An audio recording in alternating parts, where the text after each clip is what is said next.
नमस्कार, स्वागत है आप सभी का इंडिया वॉइस में और मैं हूं आप सभी के साथ मानसी झा। खबरों की शुरुआत करेंगे। आपको बता दें, लखनऊ में केजीएमयू छात्रावास में मांस पकाने पर रोक के फैसले को लेकर के कांग्रेस ने भाजपा सरकार और विश्वविद्यालय प्रशासन पर साफ तौर पर निशाना साधा है। कांग्रेस के वरिष्ठ नेता और प्रवक्ता अंशु अवस्थी ने कहा कि किसी के खान पान और रहन सहन को नियंत्रित करने का अधिकार भाजपा या किसी सरकार को नहीं है। उन्होंने इस फैसले को तानाशाही और असंवैधानिक बताया। आपको बता दें, अवस्थी ने साफ तौर पर आरोप लगाया कि एक और भारत मांस निर्यात से अग्रणी देशों में है, तो वही छात्रों के खान पान पर प्रतिबंध लगाया जा रहा है। उन्होंने कहा कि भाजपा के कुछ नेताओं और मंत्रियों का मांस नियंत्रित कारोबार से जुड़ाव होने के बावजूद आम लोगों पर पाबंदियां लगाई जा रही है। क्या कुछ खास सुनिए। किसी को भी किसी के निजी खान पान पर, रहन सहन पर, धर्म को मानने पर रोकने का अधिकार नहीं है। केजीएमयू के प्रशासन ने जिस तरीके की रोक सरकार के इशारे पर लगाई है कि मांसाहार वहां पर ना बने, ये पूरी तरीके से असंवैधानिक है, गलत है। और बीजेपी सरकार जो दूसरों को रहन सहन और खान पान पे कंट्रोल और नियंत्रण करना चाहते हैं, वो अपने नेताओं के बारे में क्या कहेंगे? जब बीजेपी के असम के मुख्यमंत्री कहते हैं कि आप गाय के मांस को घर में काट के खाइए, उनके केंद्रीय मंत्री किरण रिजिजू कहते हैं कि मैं गौ मांस खाता हूं, मुझे कोई रोक के दिखाए। बीजेपी सरकार में बीफ एक्सपोर्ट नंबर 1 हो गया। तो आप कैसे किसी को रोक सकते हैं? हर आदमी का ये अपना निजी अधिकार है। भारत का संविधान सबको अधिकार देता है निजी रहन सहन खान पान का। किसी को भी अधिकार नहीं। केजीएमयू में जो ये हुआ है, इसका निर्णय तत्काल वापस लिया जाना। वही नजर डालते अगले खबर को बता दें आपको, दिल्ली में एसआईआर अभियान के तीसरे चरण के तहत मतदाता सत्यापन का कार्य तेजी से लगातार जारी है। मुख्य निर्वाचन अधिकारी यानी कि सीईओ ने 14 जुलाई रात 8 बजे तक की प्रगति रिपोर्ट जारी करते हुए बताया कि बूथ स्तर पर मतदाताओं के वितरण का सत्यापन और अज्ञात निर्धारित कार्यक्रम के अनुसार किया जा रहा है। अभियान का उद्देश्य से सभी पात्र मतदाताओं के नाम मतदाता सूची में सही और रूप से दर्ज करना है। उन्होंने साफ तौर पर निर्वाचन कार्यालय के अनुसार ये कहा है कि व्यापक स्तर पर सत्यापन प्रक्रिया जारी है।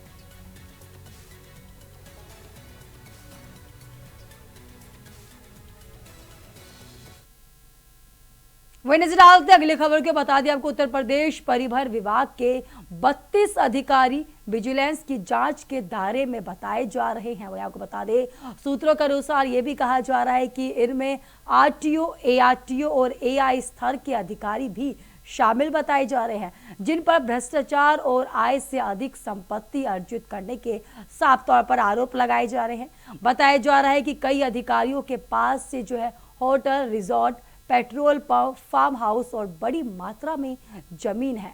इनमें पहले पूर्व आरटीओ ललित कुमार ने ठिकानों पर विजिलेंस की छापेमारी में करीब 30 करोड़ रुपए से अधिक की संपत्ति, 13 किलो सोना और 9 किलो चांदी वो बरामद हुई थी। देखिए हमारी संवाददाता अजहर खान की एक खास रिपोर्ट। उत्तर प्रदेश परिवहन विभाग के कई ऐसे अधिकारी हैं जो resort, farm house, petrol pump और होटल जैसे तमाम संपत्तियों के मालिक हैं। और कई अधिकारी तो ऐसे भी हैं जिनको पास उत्तर प्रदेश परिवहन विभाग में कई ऐसे अधिकारी हैं जो होटल, रिजॉर्ट, फार्म हाउस और पेट्रोल पंप के मालिक हैं। कई ऐसे अधिकारी हैं जिनके पास बीघाओं जमीन है। दरअसल सूत्रों के मुताबिक परिवहन विभाग में प्रदेश भर में तमाम ऐसे आरटीओ, एआरटीओ और आरआई स्तर के अधिकारी हैं जो कि दलालों की साठगांठ से प्रति माह लगभग 20 लाख रुपए की ऊपरी कमाई करते हैं। अब इन तमाम अधिकारियों पर विजिलेंस की नजर है। लगभग 32 अधिकारी परिवहन विभाग के विजिलेंस की रडार पर हैं। अब ये तमाम अधिकारी अपनी काली कमाई छिपाने में जुट गए हैं। दरअसल बीते दिनों अगर बात की जाए तो परिवहन विभाग में पूर्व आरटीओ हैं ललित कुमार, इनके आवास पर विजिलेंस ने छापेमारी की और लगभग करोड़ों रुपए की सोने और चांदी के जेवरात बरामद किए और साथ ही लगभग 30 करोड़ रुपए की संपत्ति जब्त की।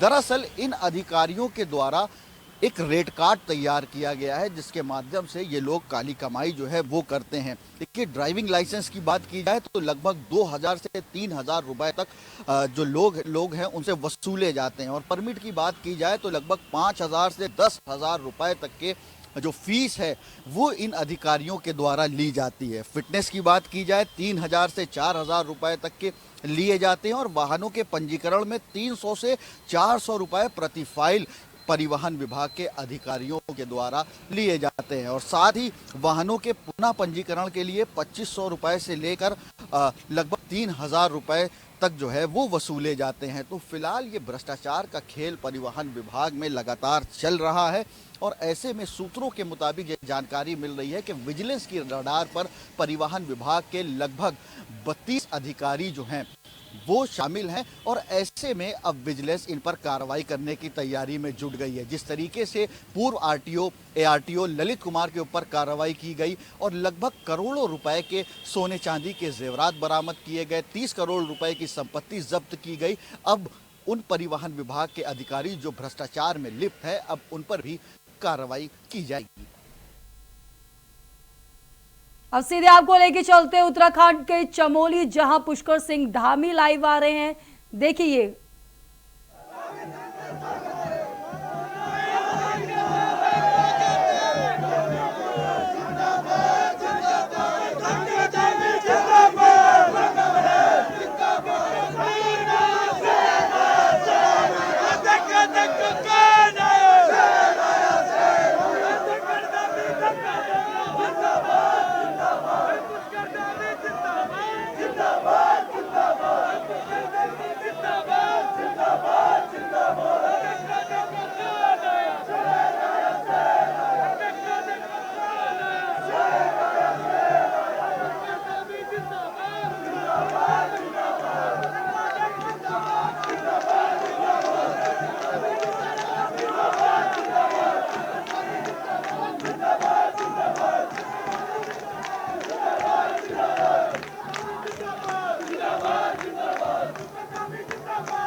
आप ये चमोली से लाइव देख रहे थे, जहां सीएम पुष्कर सिंह धामी द्वारा जो है रोड शो किया जा रहा था, जहां बीजेपी कार्यकर्ताओं द्वारा जोरदार जो है सीएम पुष्कर सिंह धामी का स्वागत किया गया।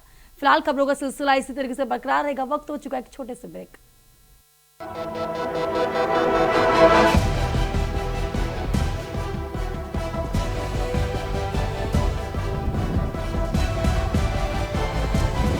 इंडिया वॉइस, आपकी सोच, आपकी आवाज।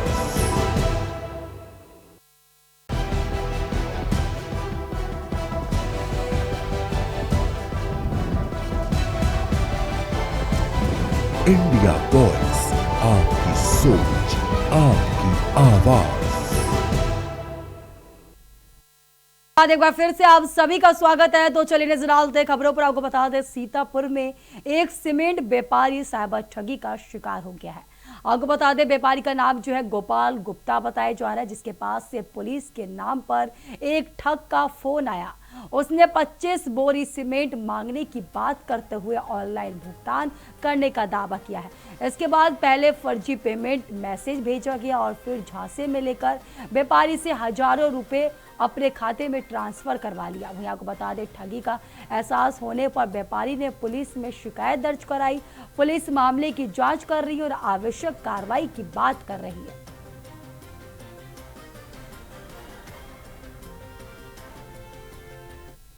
फ्रॉड कॉल आई कि हम 25 बोरी सीमेंट आपसे लेंगे जी। तो हमने कहा हम दे देंगे। बोला पर मिश्री कोतवाली से संतोष बोल रहा हूँ, सीओ साहब को सीमेंट की जरूरत है तो आप तुरंत भिजवा दीजिए जी। पैसा हम ऑनलाइन देंगे आपको। तो हम आप पैसा हमका कल दे जाएगा कि हम सीमेंट दिए दे रहे आप पिकअप भेजो। ठीक ठीक। तो वो उसने कहा कि पिकअप बाद में दे देंगे, पहले आप 4000 रुपये ले लीजिए हमसे। तो हमने अपने करंट अकाउंट का फोटो उसको भेज दिया। ओके। फोटो भेज दिया जब उसको हमने, तो उसने 4000 रुपये हमारे स्क्रीनशॉट अपना व्हाट्सएप पे डाला जी। वो स्क्रीनशॉट गुप्ता एजेंसी के नाम था। हमने अपना अकाउंट नहीं चेक किया, उसके स्क्रीनशॉट के विश्वास पे आपने उसके चक्रियों में हम फंसने लगे थे जी। उसके बाद में उसने 4750 में दोबारा डाला। तो उसने कहा धोखे से 47,500 आपके अकाउंट में चला गया है, आप 4750 रुपये काट के जी आप हमको ये वापस कर दीजिए पैसा। साइबर ठगी ऐसे हुई, मेरे पास सीओ ऑफिस मिस्त्री से कुछ थाने से फोन आया था कि सामान मंगवा रहे हैं, कुछ पेमेंट आपको मैं भेज रहा हूँ। तो उन्होंने पेमेंट लगाना था करीब 8000 रुपए, तो वो 48,000 समथिंग भेज दिया, जिसमें 42,750 उनका एक्स्ट्रा बन रहा था। अच्छा, वो पैसा आया क्या? नहीं, खाली मैसेज उसका आया था। अच्छा। पेमेंट नहीं आया था जी जी। मैसेज के द्वारा हम उस समय देख नहीं पाए उस चीज को, और उन्होंने अपना दूसरा क्यूआर नंबर भेज करके उसमें पेमेंट बाकी वो वापस ले लिया जी, जिससे हमारे साथ ठगी हुई। संतोष कुमार के नाम से, कोतवाली के नाम से फोन आया था। उसके बाद बिल बनवाया उसने 15,000 करीब। उसके बाद क्यूआर का कोड मांगा उसने, क्यूआर पे 4,000 रुपये उसने फर्जी से डाल दिए। तो वो हमारे पे पेमेंट आया नहीं था। तो उसके बाद कहा था हम सामान लेने आएंगे तब हम पेमेंट करेंगे। बस यही बात हुई थी। अच्छा, इतना हुआ था। अब वो फोन मिल रहे हैं अभी हमने पापा। फिलहाल मेरे साथ इस बुलेटिन में इतना ही। तब तक ले देश और दुनिया की तमाम खबरों के लिए देखते रहिए इंडिया वॉइस। नमस्कार।